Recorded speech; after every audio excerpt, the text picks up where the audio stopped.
Janet from Trinnies in London, and I have with me Nikisha.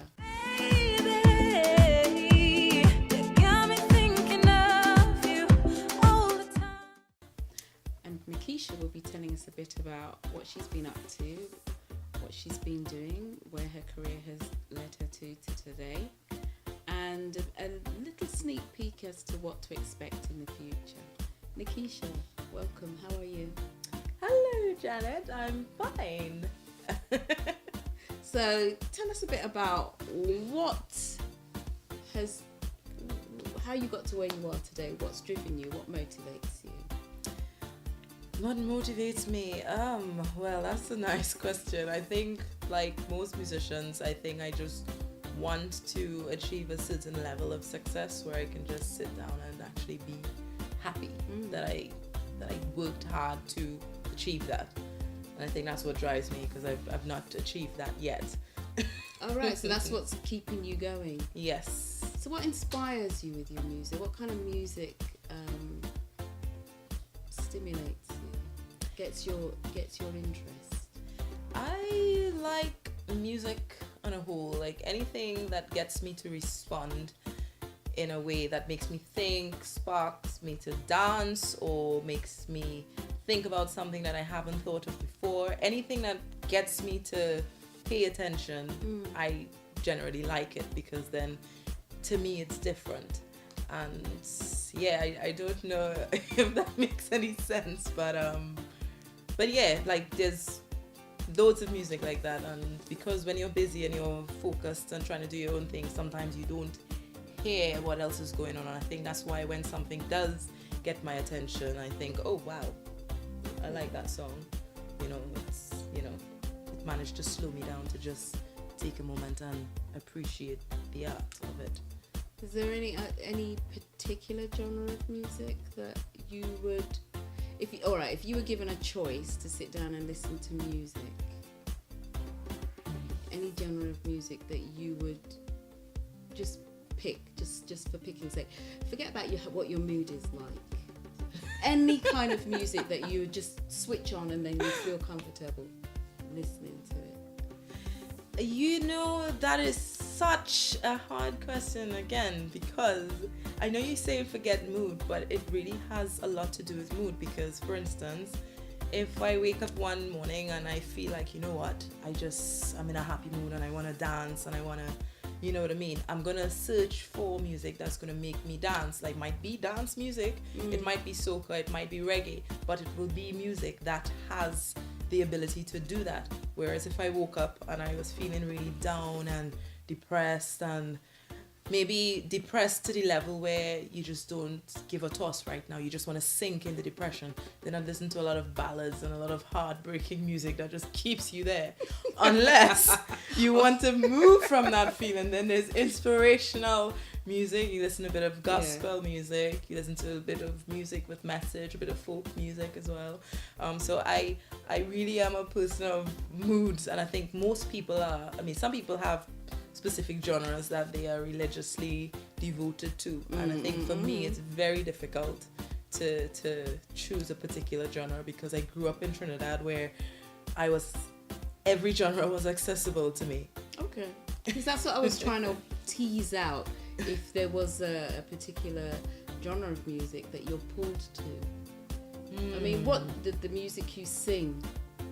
Well, with singing, it's a totally different thing. I think because I do listen to a lot of things, I'm influenced by a lot of things. But now, as I'm getting younger, I am now actually starting to find my niche in terms of where my strengths are and what I actually enjoy doing. Before, I just did everything because I could, but now I'm a bit more like, well, I'm a soulful singer. I'm very good at expressing emotions. I mean, you know what I mean? So it's just certain things like that then makes me think, okay, right, I can sing gospel very well. I can sing soul and R&B very well. You understand? But I also have a very raw, natural Caribbean accent, which with my soul, I can do R&B, not R&B, sorry, reggae, but like reggae R&B crossover, as well as soca, calypso, but more like groovy, not the jump up and wave kind of soca, but the, you know what I mean, the sultry sort of, anything with soul. I think now I can say I definitely have soul. So yes, you've for the past 3 years you've participated in the Calypso. I shouldn't say Calypso Monarch because you gave it a much longer title. The Groovy Monarch. Yeah. So yeah, the Groovy Monarch, which is run by the London Association of British Calypsonians. Right. So you participated in that for the past 3 years, and you've done well in what, the past 2 years, or in every year you've done quite well? Well, the for the past 2 years, I'm the reigning Groovy Monarch. This year, obviously, I almost lost it to Sheldon Skeets because he came with his little groovy song, and he had 2 dancers from MLM, which worked very well with his performance. And you know, for the first time ever, there was actually a tie, so that was pretty close. Oh, okay. Pretty close. And then obviously last year I won for the first time, and the year before that I came second. So yeah, that year when I came second, I really wanted to win. Oh really? You really put the effort in. I really wanted to win. Oh well, I mean, I suppose that, I mean, at the end of the day, people go into competitions presumably with the intention that they're gonna win, isn't it? So that you're not gonna enter something and think, oh, I want to come third. Well, no, sometimes it is for the exposure, because the first year I entered, I went on as a guest performer, and it was just to see if I would like that, you know, platform and whatever. And then once I did it, I thought, there's a platform here that I can utilize, and it's been running for how many years, and I thought, it might be a good thing to be part of it if I wanted to continue to contribute to the carnival culture in the UK. And I think the Calypso tent has been running for over 20 years now, so it felt like, you know, it just felt right to do it. And I'm happy I did. I'm happy because I'm going to do it again next year. Okay, and what with the intention of winning again? Well, obviously now that I've won, it's once you win, you want to win all the time. You want to defend your title. You want to defend your title, but not for the sake of just winning, but for the sake of becoming better, because people who didn't win this year, they are going to come harder next year. So it's like, it's that same thing. I have to push myself, you know, just to improve. And, you know, so yeah, it's good. I mean, look at Sheldon. This was his first ever groove attempt at soca at all. And he tied. So that just goes to show there's no slipping up. You have to stay ahead of the game. Okay, so what else were you doing for Notting Hill? What other things were you involved in? Well, I'm an active performer, so like I seek work as a music artist, as well as trying to put myself out there as an artist, which means I think I truly believe in if you want to do something, you want to be successful doing something, you need to make sure you're practicing it as much as you can. So instead of doing your normal daytime job, I try to find as much work as I can within the field of music. And so I do a lot of cover stuff, a lot of function band work, which it's all nice. It doesn't necessarily get your name out there, but it keeps you functioning. It builds your, you know, your performance experience. It builds your catalog. It just prepares you for your own career, really. So okay, and it keeps you on the ball, doesn't it? Yes. It keeps you ahead and abreast of everything that's going on. I understand that.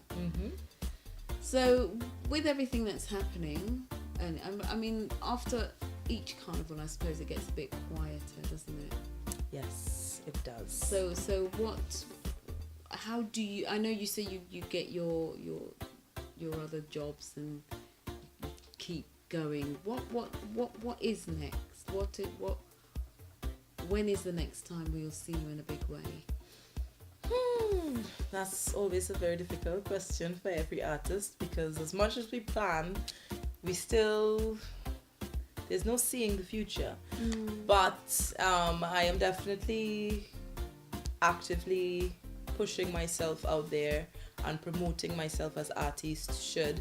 I think for the first time I'm actually this time working towards a collection of material. I don't want to say I don't want to say too much at this stage because That's fine. That's fair enough. Yeah. That's fair enough. But there is stuff that I'm planning to just plant on very soon so that people could be inspired. Because like I've been doing it for a while now. I actually came onto the soca scene in 2010 and it's only been 4 years, but it actually feels longer than that because of the whole 1 minute there's so much work, next minute there's nothing. And so I know there's a lot of people that are working very hard to change that, and with those people as well, I am for that sort of that way of thinking, and to just make sure that there is constant work available for every one of us who are contributing to the Caribbean culture scene. And it really does come down to the artists, because the more content we have and the more successful we manage to get, it helps everybody, because then it's through the artists that people actually pay attention to the actual scene. And right now, the artists that most people pay attention to when it comes to Caribbean music, unfortunately, are artists from the Caribbean. It's not the artists from here. So I know myself and a few other artists who have been working a lot harder than me. They are constantly pushing forward, and I think now I can say I'm going to be pushing just as hard.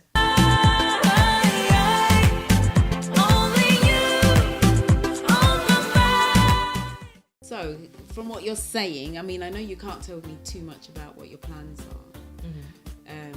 Are you insinuating that you will be taking yourself international?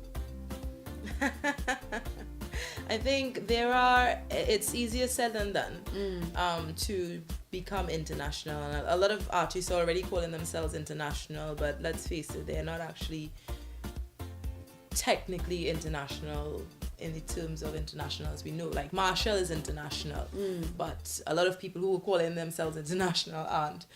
But that would be a level that we can all achieve. And I think all of us here in the UK particularly, we do have an advantage over the Caribbean artists when it comes to becoming international.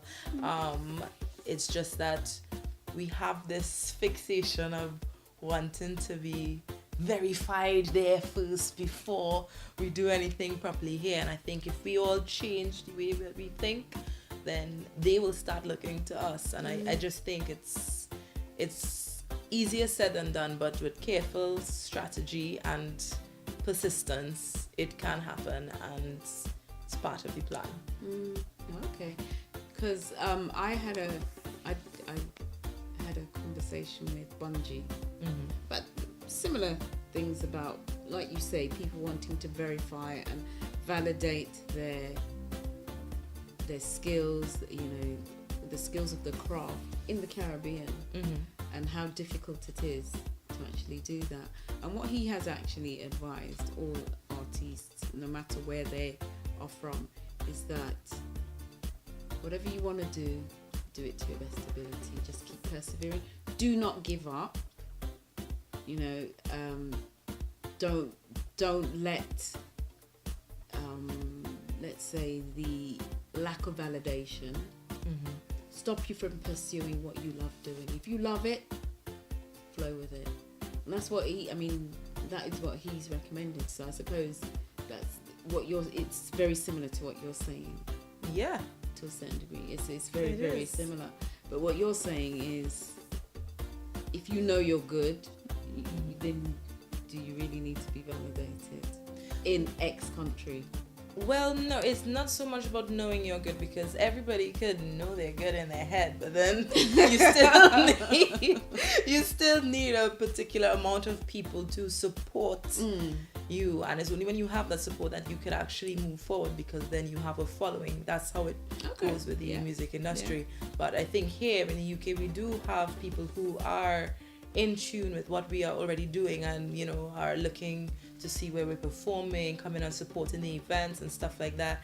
I think now the next step really in regards to the UK artist and the talent that we have here is getting people to tune into what we do without comparing it to the Caribbean, because that is where our supporters here are making a mistake with us, because they are comparing us to the people there, and we don't live there, so naturally we will not deliver what, for instance, Destra will deliver, because Destra is living in a different culture. We're living in a culture where we are very influenced by the Europeans.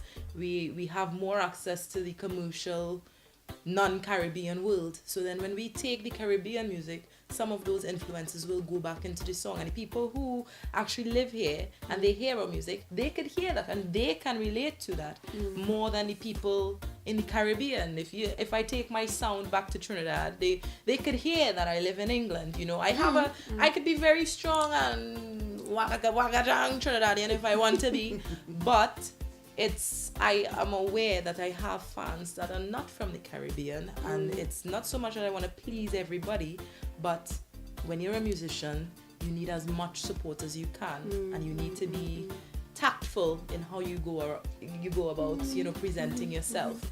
So, like for me, as an artist, my sound, I know my sound. I already said I'm a singer. Most soca songs, they don't sing. It's more jump up, wake up, and a set of shouting. You understand? So, as much as that is that, I need to then find the balance of, okay, soca, they like to dance, they like to blah, blah, blah. But then you also have the English audience who wants, if they're going to pay money to see you in a concert, they want to hear you sing. You understand? They don't want to hear you shout and raise your hand. It might be fun, but if it hurts in their ears, they will never come back and see you again. You understand? It's a totally different market. So that's where, for me as an artist, I try to bring in both worlds. But then for another artist, you have somebody like Trini Boy Juicy, who's very raw, and it works for him. You understand? So that is the crowd he has, and there are people who's into that scene. But he also, what I admire about him is he's taking that very raw sound and he's taking it to places like I Love Live and, you know, on the underground UK scene where they don't hear soca to that capacity, and naturally their first instinct is to go, what is this? What is this person singing? I don't understand it. But he's going there because that's who he is as an artist, and he's not looking for their validation. He's going there saying, this is who I am. Some people are going to like it, some people aren't going to like it, and that's simple. Take it or leave it.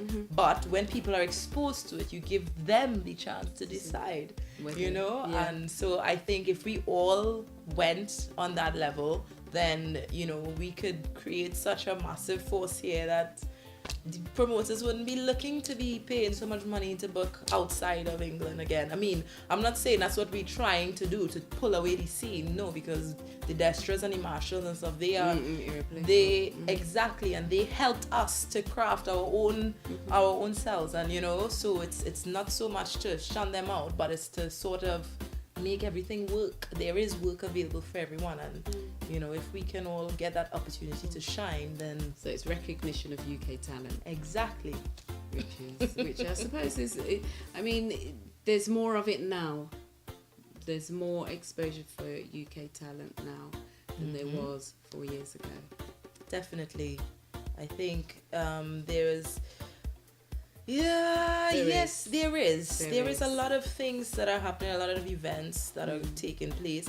I think the Calypso tent, the way they are structured, they are trying to change the way they do things, because they didn't used to do Groovy Monarch before. It was just Calypso, and which obviously for me, I was not really so much interested in Calypso before. It's only because they had that Groovy segment. It made me feel, okay, I'm going to enter. And then because being exposed to the Calypso, I thought, I might as well try the Calypso too, now that I'm here, you know. And to be honest, it turns out that I like Calypso. I mean, I'm not a Kitchener or a singing Sandra, but I've found within myself how to make Calypso work for me. And I think that is very good development for an artist. So, Nikisha, you're off to great places, aren't you? Yeah. I can only sort of envy you, but I do wish you well. And I suppose at some stage we will meet up. We will meet up wherever it is you're going, that I'm also going, which I'm not going to say unless you say, but we'll meet up. Oh, that's not a secret. Give it a couple of months. I'll be there. I'll be there in the sun, Trinidad. In the sun. Oh yes. So you'll be doing your thing, and we'll be doing our thing, but we'll bounce. We'll meet up. Most definitely.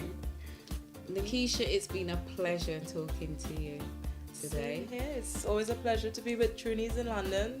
So until we meet again, I'll say thank you for coming. Thank you for having me.